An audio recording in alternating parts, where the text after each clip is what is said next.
ആദിവാസി വകുപ്പ് കൈകാര്യം ചെയ്യേണ്ടത് ഉന്നത കുലജാതരെന്ന് കേന്ദ്രമന്ത്രിയും ബി.ജെ.പി. നേതാവുമായ സുരേഷ് ഗോപി. എങ്കിൽ മാത്രമേ അവരുടെ കാര്യത്തിൽ ഉന്നമനം ഉണ്ടാവുകയുള്ളൂവെന്നാണ് സുരേഷ് ഗോപി പറയുന്നത്.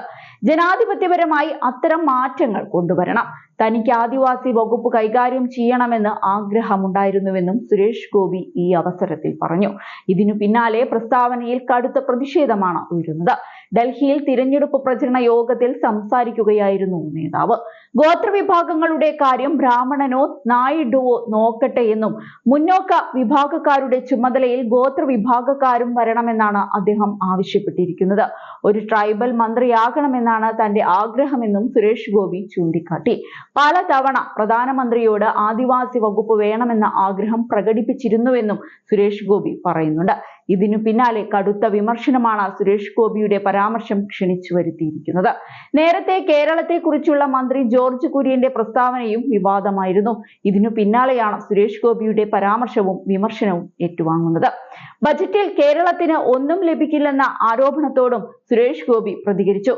കേരളത്തിന് എന്ത് വേണമെന്ന് ചുമ്മാ പുലമ്പൽ നടത്തിയാൽ പോരാ, ബജറ്റ് വകയിരുത്തൽ ഓരോ മേഖലയിലേക്കാണ്. കേരളം നിലവിളിക്കുകയല്ല വേണ്ടത്, കിട്ടുന്ന ഫണ്ട് കൃത്യമായി ചിലവഴിക്കണം. ബീഹാർ എന്നും കേരളമെന്നും ഇന്നലത്തെ ബജറ്റിൽ വേർതിരിച്ച് കണ്ടിട്ടില്ലെന്നും അദ്ദേഹം പറയുന്നുണ്ട്. അതിനിടെ സുരേഷ് ഗോപിക്കെതിരെ CK ജാനു രംഗത്തു വന്നു. വളരെ തരം താണ പ്രസ്താവന എന്നാണ് CK ജാനു ഇതിനെ വിശേഷിപ്പിച്ചത്. ഈ കാലം അത്രയും ആദിവാസി വിഷയങ്ങളിൽ ഇടപെട്ടതും തീരുമാനിച്ചതുമൊക്കെ സവർണർ തന്നെയാണ്. ഇതുവരെ ആദിവാസി വിഭാഗത്തിൽപ്പെട്ടവർ ഈ കാര്യങ്ങളുടെ ഭാഗമാകുകയോ ഇടപെടുകയോ ഒന്നും ചെയ്തിട്ടില്ലെന്നാണ് CK ജാനു പറയുന്നത്.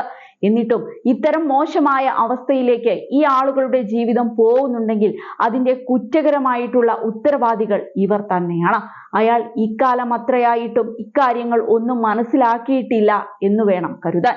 ഇങ്ങനെ സവർണ മനോഭാവം വെച്ച് പുലർത്തുന്നത് ഒരിക്കലും നല്ല കാര്യമല്ല എന്നും CK ജാനു ചൂണ്ടിക്കാട്ടുന്നുണ്ട്. അതേസമയം ഇത്തവണത്തെ കേന്ദ്ര ബജറ്റ് ജനങ്ങളുടെ ശബ്ദത്തോടുള്ള പ്രതികരണമായിരുന്നുവെന്നാണ് ധനമന്ത്രി നിർമ്മല സീതാരാമന്റെ വാദം. പോസ്റ്റ് ബജറ്റ് സെക്ഷനിൽ മാധ്യമങ്ങളോട് സംസാരിക്കവെയാണ് ധനമന്ത്രിയുടെ ഈ പ്രതികരണം. ബജറ്റിലെ ആദായ നികുതി ഇളവ് ചൂണ്ടിക്കാട്ടിയാണ് നിർമ്മല സീതാരാമൻ ഇക്കാര്യം എടുത്തു പറഞ്ഞത്. ഇത്തവണ ബജറ്റിൽ 12 ലക്ഷം വരെ വരുമാനമുള്ളവർക്ക് നികുതി ഇളവ് നൽകിയിരുന്നു. 1 കോടിയിൽ അധികം വരുന്ന ആളുകൾ നികുതി പരിധിയിൽ നിന്ന് ഒഴിവാക്കുമെന്നും ധനമന്ത്രി ചൂണ്ടിക്കാട്ടിയിരുന്നു.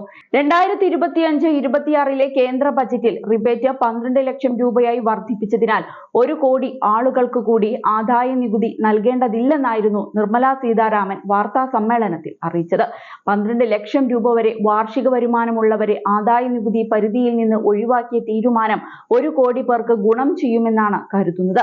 നേരത്തെ ആദായ നികുതി പരിധി 10 ലക്ഷമാക്കി ഉയർത്തുമെന്നായിരുന്നു കരുതിയത്. എന്നാൽ ഒറ്റയടിക്ക് ഇത് 12ലേക്ക് മാറ്റുകയായിരുന്നു. മാത്രമല്ല, നികുതി ഘടന കൂടുതൽ ലളിതമാക്കാൻ ലക്ഷ്യമിട്ട് പുതിയ ആദായ നികുതി ബിൽ അടുത്തയാഴ്ച അവതരിപ്പിക്കുമെന്നും ധനമന്ത്രി നിർമ്മല സീതാരാമൻ അറിയിച്ചിരുന്നു. ആദായ നികുതിയുമായി ബന്ധപ്പെട്ട വ്യവഹാരങ്ങൾ ലഘൂകരിക്കാൻ ലക്ഷ്യമിട്ടാണ് പുതിയ ആദായ നികുതി ബില്ല് കൊണ്ടുവരുന്നത്. ഇതിന്റെ നടപടിക്രമങ്ങളെല്ലാം പൂർത്തിയായെന്നാണ് റിപ്പോർട്ടുകൾ സൂചിപ്പിക്കുന്നത്.